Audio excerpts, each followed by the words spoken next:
everyone, my name is Sydney Thompson and I am a Childline Virtual Ambassador. The name of my story is How Far Can You Go? Zanaya, a shy yet observant person, has never seen herself actually making it on her school's netball team. After all, she didn't like taking on any challenges head on. She tried her best to not do anything to draw attention to herself. Whether it be presentations or a class play, they were never her favorite. Though she really wished that she could be more outgoing, but her small-mindedness and fear of others' judgments haunted her. During PE, Zanaya's friend and their classmates were playing netball while she was seated on a bench nearby watching. From across the schoolyard, the head coach of the netball team noticed how she didn't want to participate. Out of curiosity, she decided to approach Zanaya to talk to her. "Zanaya, why aren't you playing?" the head coach asked. Zanaya was a little startled by the question and stuttered for a while, but she still managed to respond. "It's not for me," she whispered. Ms. Milton, the coach, placed her hands on her hips one side. "Have you ever played it before?" she asked. Zanaya shook her head. "How would you know it's not for you if you haven't tried it yet? At least give it a try." With a comforting pat on her shoulder, Ms. Milton led her towards where the rest of her classmates were. Ms. Milton announced that Zanaya would be joining them. The sound of silence never felt so loud, but that was until Zanaya's friend Isabel broke it by loudly clapping. Clearly, the joy of seeing her friend joining her made her a little too excited. It didn't take long for Zanaya to notice the unwelcoming tension from some of her classmates. With a few practice rounds, it was safe to say that Zanaya felt more prepared. Time passed, and before Zanaya knew it, it was time for the girls to go back in their classrooms. She was stubborn to admit to herself that she had fun. Before she could walk back to her class, someone grabbed her by her wrist. A loud gasp left her parted lips when she saw that it was Annette, the captain of the netball team. Annette's brown eyes were lightly glaring at Zanaya, her mouth in a scowl as she spoke. "Miss Milton would like to speak to you," she grunted, then walked away. Zanaya couldn't understand what she did wrong for her to behave this way towards her, but she hoped somehow that there wouldn't be much interaction between them. Her thoughts were like a whirlwind in her mind as soon as she got to where Miss Milton stood. "Annette said you would like to speak to me," Zanaya said. Miss Milton nodded. "Yes, indeed I did." A moment of silence passed between the two. Zanaya glanced around awkwardly, wondering what was taking the lady so long to tell her what had to be said. It felt like eternity until Miss Milton spoke, and when she did, Zanaya's heart dropped with a mix of emotions. "Would you like to join the netball team? I watched you as you play, and you played well." "No thanks, it's not for me still," she replied. Miss Milton's smile staggered as she spoke, but Miss Milton spoke again. "Do you not see how far you can go with the opportunities given to you? I'm not pressuring you, but I would like for you to think about it." Indeed, Zanaya thought about it during the time she spent at home. The next day at school, Zanaya made up her mind. She decided to speak to Miss Milton. Upon approaching Miss Milton, Zanaya greeted her with a warm smile.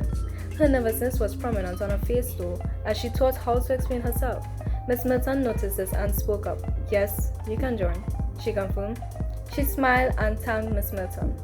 Over time, Zanaya learned how to be articulate with her feelings, along with getting more practice with the help of her teammates and head coach. It's been a while since Anna talked directly or approached her, unless they had practiced together where Anna sometimes helped her. Zanaya, when she was struggling, Annette often, tried her best to comfort her, but she still felt uncomfortable in a way because that wasn't something that she was used to. There were times when she had to bite the inside of her cheek to stop herself from smiling proudly whenever Zanaya jumped in excitement when she scored a goal. Annette decided to disregard her pride and approached Zanaya. Annette loudly cleared her throat to get Zanaya's attention. She did a double take when she saw that it was Annette. "Is it okay if I sit here next to you?" she asked. Zanaya nodded slightly. "I just wanted to commend you for playing so well," Annette confessed, slightly smiling. Zanaya let out a bubbly laugh. "Thank you, I really am trying my best, and trust me, I will do my best to make each and every one of you proud," she said. Both the girls continued talking for a while, ignoring the way their teammates stared at them with amazement. "If you got the opportunity to be on the school's netball team, will you accept the offer?" "How far can you go?" Annette asked. "As far as I'm capable of reaching," Zanaya replied, smiling proudly to herself. So firstly, each of my characters in the story represents different qualities. Miss Milton represents empathy, and Annette represents leadership, Isabel represents support, and Zanaya represents ambition.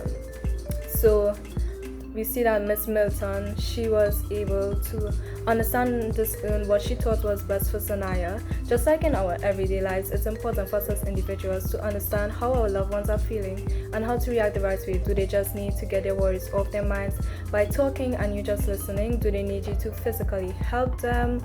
Kindness can go a really long way, even if it's the little things like a simple smile or reassuring words. Be the person who inspires others to achieve better and pushes others to realize their self-worth, because you're so much more than a title or a label that was given to you.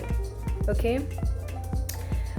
At the beginning of the story, we saw that Zanaya was described as a shy person and small-minded. She had a fear of others judging her if she changed. Zanaya then slowly began to become more confident and more willing to try new things with the support system she had. Change can sometimes be a really scary thing from the outside looking in, but that one change can also turn your life around for the better. When overthinking, it's sometimes the what-if questions that hold us back from achieving what we want. What if I try this and I mess something up? What if you try this and you make a mistake? So try again. On your journey to success, there is no smooth roads. Humps and cracks are there which will slow you down. As a new driver, you're gonna come across these obstacles many times. It's up to you to slow down and make the right decisions, or will you start doubting yourself that this is not the right pathway for you? And will you take an easier way out? Success isn't handed to you, it's earned, and whatever you want to achieve in life, you must have a mindset where you're willing to take on any challenges that comes your way. It's not going to be easy, but in the end, you will have something to look back on and be proud of. Support yourself, motivate yourself, and be ambitious about what you love. That's all I have for today. I hope that my story inspired anyone who decides to listen to it. Have a great day.